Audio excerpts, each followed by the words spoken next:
Boolywood Silver Screen presenting I Saw the Devil। इस कहानी की शुरुआत में दिखाया जाता है कि सुनसान सड़क पर एक गाड़ी चली जा रही है और तभी वो गाड़ी सड़क के किनारे पर रुक जाती है क्योंकि इस गाड़ी का टायर पंचर हो जाता है। इस गाड़ी में एक लड़की होती है जो अपने फियांसे को कॉल करती है। इसके फियांसे का नाम किमसू होता है और जब वो उससे बात कर रही होती है तभी यहाँ पर एक स्कूल वैन आती है। इस वैन से एक आदमी उतरता है। वो बोलता है क्या हुआ। ये लड़की उसे बताती है कि मेरी गाड़ी का टायर पंचर हो गया है, लेकिन मैंने गाड़ी टो करने वालों को कॉल कर दिया, वो जल्दी यहाँ पर पहुंच जाएंगे। ये जो आदमी होता है उसे कहता है कि बर्फ पड़ रही है इसीलिए उन्हें यहाँ पर आने में टाइम लगेगा, मुझे चेक करने दो। फोन पर दूसरी तरफ किमसू होता है। वो कहता है जब तुमने उसे बता दिया कि तुमने गाड़ी टो करने वालों को बुलाया है फिर भी वो तुम्हारा टायर चेक कर रहा है, ये सब मुझे ठीक नहीं लग रहा। इसके बाद वो कुछ देर उससे बात करने के बाद फोन को डिस्कनेक्ट कर देता है और यहाँ सुनसान रास्ते पर जो आदमी उसकी गाड़ी का टायर चेक कर रहा होता है वो कहता है तुम्हारा टायर पूरी तरह से बैठ चुका है। गाड़ी के अंदर जो लड़की होती है वो कहती है कि आपकी मदद का बहुत बहुत शुक्रिया, लेकिन जल्दी यहाँ पर गाड़ी टो करने वाले आ जाएंगे। यहाँ बाहर जो आदमी होता है वो ध्यान से उसे देख रहा होता है और इसके बाद वो अपनी गाड़ी में चला जाता है, लेकिन बहुत देर तक वो अपनी गाड़ी को स्टार्ट नहीं करता। उसकी गाड़ी वहीं पर खड़ी रहती है और गाड़ी के अंदर जो लड़की है उसे इस बात पर शक होता है, लेकिन इससे पहले कि वो अपनी गाड़ी स्टार्ट करती वही आदमी उसकी गाड़ी के शीशे पर वार करता, उसकी गाड़ी के अंदर घुस जाता है और उसे भी जख्मी कर यहाँ से अपने साथ ले जाता है। और जब उसकी आंखें खुलती है तो वो एक दूसरी जगह में होती है जहाँ पर उस आदमी ने उसे कैद किया होता है और वो समझ जाती है कि ये मुझे मारने वाला है। वो उसे बताती है कि मैं प्रेग्नेंट हूँ, मेरे पेट में बच्चा है, लेकिन फिर भी वो उस पर रहम नहीं करता और बहुत बुरी तरह से उसे मार देता है। कुछ दिनों बाद पुलिस को उस लड़की की डेड बॉडी के अलग अलग हिस्से मिल जाते हैं। हालांकि इस लड़की के पिता खुद पिछले 30 सालों से डिटेक्टिव है और उन्हें इस बात का बहुत दुख होता है कि 30 सालों से डिटेक्टिव होने के बाद भी वो अपनी बेटी को नहीं बचा सके। और किमसू के आगे वो बोलते हैं कि मुझे माफ कर दो, क्योंकि किमसू उनकी बेटी जूयून का फियांसे है जो उससे बहुत प्यार करता है और वो उनकी बेटी की मौत से बुरी तरह से टूट चुका है। उसकी आंखों में आंसू होते हैं लेकिन वो अपने दर्द को किसी को भी बयान नहीं करता, वो पूरी तरह से खामोश होता है और ऐसा लगता है जैसे ये किसी बहुत बड़े तूफान के आने से पहले वाला सन्नाटा है। वो अपने काम से 2 हफ्तों की छुट्टी ले लेता है। दरअसल किमसू नेशनल इंटेलिजेंस सर्विस में एक एजेंट है और उसी के साथ काम करने वाला एक एजेंट उससे मिलने के लिए आता है और वो किमसू को एक कैप्सूल देता है। वो उसे बताता है कि जिसके पास भी एक कैप्सूल रहेगा तुम उसकी लोकेशन को अपने मोबाइल पर देख सकते हो और साथ ही साथ उसकी बातें भी सुन सकते हो, लेकिन अगर किसी को इसके बारे में पता चला तो हम दोनों प्रॉब्लम में आ सकते हैं। किमसू कहता है तुम चिंता मत करो, कोई प्रॉब्लम नहीं होगी। और इसके बाद किमसू वहां से निकल जाता है और किमसू को उसकी फियांसी जैंग यूंग जिसका मर्डर हुआ है उसके पिता जो कि एक चीफ है, एक डिटेक्टिव है, वो बताते हैं कि इसी तरह के केसेस में पहले भी 4 लोगों को गिरफ्तार किया जा चुका है और वो उन चारों की फोटो और उन चारों की डिटेल्स किमसू को देते हैं। किमसू वो डिटेल्स लेकर वहां से चला जाता है और वो एक एक करके 2 लोगों को बुरी तरह से टॉर्चर करता है, लेकिन उसे पता चलता है कि इन दोनों में से उनमें से कोई भी नहीं था। इसके बाद वो तीसरे सस्पेक्ट के घर जाता है, लेकिन उसने बहुत पहले अपने घर को, अपने बच्चे को छोड़ दिया होता और उसके बारे में उसके पेरेंट्स को नहीं पता होता कि वो कहाँ पर है। किमसू यहाँ से जब जा रहा होता है तो वो देखता है कि बाहर उसी आदमी का बेटा है जिस पर उसे शक है और वो उससे पूछता है तुम्हें पता है कि तुम्हारे फादर कहाँ पर रहते हैं, और वो किमसू को बता देता है। किमसू अब उस जगह पहुंच जाता है जहां पर वो सस्पेक्ट रहता है और जब वो उसके घर की तलाशी लेता है तो वहां पे ड्रॉर में उसे बहुत सारी लड़कियों का सामान भी मिलता है और इसके बाद वो और तलाशी लेता है और उसे नाली में एक अंगूठी मिलती है और ये वही अंगूठी होती है जो किमसू ने अपनी फियांसे को दी थी। इस अंगूठी को देखकर उसे बहुत रोना आता है और वो समझ जाता है कि ये घर उसी कातिल का है जिसने उसकी फियांसे का मर्डर किया है। वहीं दूसरी तरफ जैंग च्यूल को दिखाया जाता है, ये वही साइको किलर है जिसने किमसू की फियांसे को मारा है। ये स्कूल वैन में कुछ लड़कियों को लेकर कहीं जा रहा है और इसी वैन में एक लड़की होती है जिस पर उसकी नजर होती है। हालांकि इससे पहले भी वो एक और लड़की को मार चुका है और रात को ये दिखाया जाता है कि स्कूल वैन में से एक लड़की मिसिंग है और इस लड़की को अगवा किया होता है जैंग ने, उसी साइको किलर ने। वो उस लड़की को अपने घर ले जाता है और जब वो उसको सेक्सुअली असॉल्ट कर रहा होता है तभी पीछे से कोई आवाज लगाता है जैंग। इस बात से जैंग रुक जाता है और वो बाहर की तरफ जाता है और जब वो लाइट्स जलाता है तो वो देखता है कि सामने किमसू खड़ा होता है। जैंग उसे बोलता है क्या तुम अकेले हो। इस बात का किमसू कोई भी जवाब नहीं देता। जैंग बोलता शायद तुम पुलिस वाले हो। मुझे हैरानी होती है कि कोरियन पुलिस ने मुझे इतनी जल्दी ढूंढ लिया, लेकिन तुम्हें इस बात का एहसास नहीं है कि मैं कौन हूँ। और इसके बाद जैंग किमसू की तरफ भागना शुरू करता है। उसके हाथ में दराती होती है, लेकिन इससे पहले कि वो उस पर वार करता, किमसू उसके वार से बच जाता और उसे बहुत बुरी तरह मारता है। हालांकि जैंग भी उस पर कई हमले करता है, लेकिन किमसू बहुत ही फुर्तीला होता है। वो जैंग की हालत खराब कर देता है और उसका मुंह एक प्लास्टिक से पूरी तरह से ढक देता है, जिससे जैंग का सांस घुटना शुरू हो जाता है। किमसू उसे नहीं छोड़ता और जब जैंग मरने ही वाला होता है वो उसे छोड़ देता है। सामने एक बहुत बड़ा पत्थर होता है। किमसू उस पत्थर को उठाता है और वो जैंग को मारने ही वाला होता है, लेकिन वो उसे छोड़ देता है। और इसके बाद जो उसके पास कैप्सूल होता है जिससे वो किसी भी आदमी को ट्रैक कर सकता है, किसी की भी बातें सुन सकता है, वो उस कैप्सूल को जैंग के मुंह के अंदर डाल देता है। लेकिन ये बात उसे पता नहीं चलती क्योंकि उस वक्त वो बेहोश होता है। और इस तरह से किमसू एक लड़की की इज्जत, उसकी जान बचा लेता है। और जब इसे होश आता है तो ये देखता है कि इसके पास एक एनवलप होता है जिसके अंदर बहुत सारे पैसे होते हैं। ये उसे देखकर हंसता है, कहता है कि वो साइको था। और इसके बाद ये यहाँ से निकल जाता है। रास्ते में इसे एक टैक्सी मिलती है जिससे ये लिफ्ट मांगता है और टैक्सी के अंदर 2 आदमी होते हैं। वहीं दूर बैठा किमसू इसकी पूरी लोकेशन अब देख सकता है क्योंकि उसके मोबाइल में जैंग क्यूंग की एक एक हरकत दिख रही होती है कि वो कहाँ जा रहा है, क्या बातें कर रहा है, और वो भी उसका पीछा कर रहा होता है। अब जैंग जिस टैक्सी में होता है उसमें 2 आदमी होते हैं और जैंग इन दोनों को मार देता है। और इसके बाद वो डिक्की खोलता है तो वो देखता है कि डिक्की के अंदर पहले से एक लाश होती है, यानी कि ये दोनों भी अपराधी थे। ये भी उसी की तरह थे जो किसी को मार कर हाईवे से कहीं फेंकने के लिए जा रहे थे। जैंग इन तीनों को वहीं रास्ते में छोड़कर वहां से निकल जाता है। अब जैंग क्योंकि जख्मी है इसीलिए वो एक डॉक्टर के पास जाता है और वहां पर एक नर्स भी होती है और जैंग का दिल उस पर आ जाता है।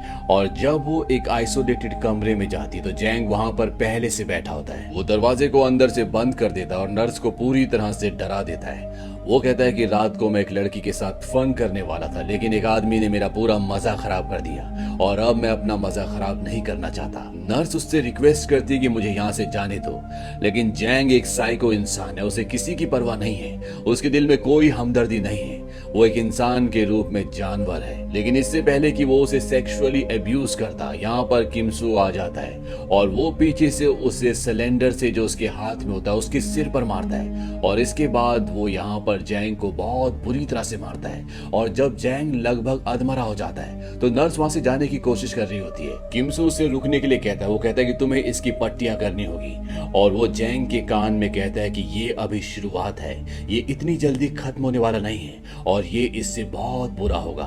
और इसके बाद वो उसकी एड़ी को इतनी बुरी तरह जख्मी करता है कि उसकी रूह तक कांप जाती है। वो बहुत बुरी तरह से चिल्लाता है। अगले पल ये दिखाया जाता है कि जैंग एक गाड़ी से घिसटता हुआ उतरता है। उसका पैर पूरी तरह से जख्मी, वो अच्छे से चल नहीं सकता, उसका हाथ टूटा हुआ है और उसे कुछ नहीं पता कि वो उसके साथ ऐसा क्यों कर रहा है। साथ ही वो कंफ्यूज्ड भी होता है कि उसे हर बार उसका पता कैसे पता चल जाता है और उसे शक होता है कि उसके पास कोई ट्रांसमीटर है। वो अपना जूता चेक करता है, पूरी गाड़ी को चेक करता है, लेकिन उसे कुछ भी नहीं मिलता। इसके बाद वो गाड़ी लेकर हाईवे पर निकल जाता है। अब वो अपनी गाड़ी बदलना चाहता है क्योंकि उसे शक है कि गाड़ी में कुछ ना कुछ है और वो एक दूसरी गाड़ी को हाथ देता है, लेकिन इस गाड़ी के अंदर फौजी होते हैं इसीलिए वो कुछ नहीं कर पाता। वहीं दूसरी तरफ ये दिखाया जाता है कि किमसू को उसकी फियांसे के पिता का कॉल आता है और वो कहते हैं कि तुम अब जैंग का पीछा करना बंद कर दो, तुमने उसे बहुत सजा दे दी, अब पुलिस उसे खुद सजा देगी। लेकिन किमसू ये सब खत्म नहीं करना चाहता। वो जैंग को तड़पाना चाहता है, उसे हर वो दर्द देना चाहता है जो उसने दूसरों को दिया। वहीं दूसरी तरफ ये दिखाया जाता है कि जैंग अपने 2 दोस्तों के साथ एक घर में होता है। इसमें एक लड़का और एक लड़की होते हैं और ये भी जैंग की तरह साइको होते हैं। जैंग इन्हें अपनी पूरी कहानी सुनाता है कि कैसे एक आदमी उसे बार बार पकड़कर टॉर्चर करता है, उसके बाद छोड़ देता है। जैंग का दोस्त बोलता है कि दरअसल वो तुम्हारा शिकार कर रहा है, तुमने जितनी भी लड़कियों को मारा है ये उन्हीं में से किसी एक का परिवार वाला है। इसके बाद जैंग कमरे में चला जाता है और वो सोचना शुरू कर देता है कि ये आदमी कौन हो सकता है। और तभी उसे याद आता है कि किमसू के हाथ में एक अंगूठी थी और उसे ये भी याद आ जाता है कि जितनी भी लड़कियों को उसने मारा था उनमें से ये अंगूठी किसकी थी। और अब जैंग की समझ में आ जाता है कि उसकी पिटाई क्यों हो रही है। वहीं दूसरी तरफ ये दिखाया जाता है कि जैंग का दोस्त जिस लड़की के घर पर होता है उस लड़की को उसने बंदी बना रखा होता है। वो उस लड़की को किचन में लेकर आता और इससे पहले कि वो उसे मारता, वहां पर किमसू आ जाता है। जैंग का दोस्त ताइजू से देखकर हैरान हो जाता है। वो कहता है तुम बिना आवाज के अंदर कैसे आ गए, और इसके बाद किमसू उसे बहुत बुरी तरह से मारता है। यहाँ पर जैंग भी आ जाता है। इन सब के बीच में लड़ाई होती है, लेकिन किमसू जैंग के दोस्त ताइजू को और उसकी साथ ही लड़की को इतनी बुरी तरह से मारता है कि उन दोनों को लगभग अपंग कर देता है, ताकि भविष्य में वो किसी को भी मार ना पाए। और यहाँ पर वो जैंग को एक बार फिर बहुत बुरी तरह से पीटता है। उसकी चीखें निकल जाती है और अगली सुबह ये दिखाया जाता है कि इस घर में पुलिस आ जाती है और वो सबको अरेस्ट कर लेती है। यहाँ पर ये सारे जख्मी होते हैं, इसीलिए इन्हें हॉस्पिटल ले जाया जाता है। किमसू को भी चोट लगी होती है, उसकी पट्टियां होती है, और यहाँ पे किमसू से उसका वही दोस्त मिलने आता है जिसने उसे कैप्सूल दिया था। वो कहता है तुम इस आदमी को पुलिस के हवाले क्यों नहीं कर देते।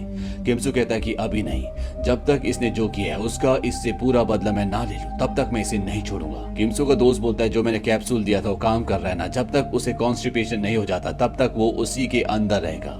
किमसू से चुप रहने के लिए कहता है, क्योंकि यहीं बगल में जैंग भी होता है। किमसू जैंग के पास जाता है, पर्दा हटाता है, वो देखता है कि वो पूरी तरह से बेहोश होता है, लेकिन जैंग सिर्फ बेहोश होने का नाटक कर रहा होता है। उसने सब कुछ सुन लिया होता है और उसे समझ में आ जाता है कि उसकी बॉडी में कहीं ना कहीं ट्रांसमीटर है, जिसकी वजह से किमसू को उसकी लोकेशन का हर बार पता चल जाता है। और किमसू एक बार फिर से जैंग को एक सुनसान जगह पर छोड़ देता है ताकि फिर वो कुछ करने की कोशिश करे और वो जैंग को फिर दोबारा सबक सिखाए। लेकिन अब जैंग सब कुछ जानता है। वो जानता है कि किमसू कौन है, वो जानता है कि वो उससे बदला क्यों ले रहा है, और वो ये भी जानता है कि उसकी बॉडी में ट्रांसमीटर है और अभी भी वो उसे सुन सकता है। जैंग किमसू को बोलता है कि मैं जानता हूँ कि तुम मुझे सुन सकते हो।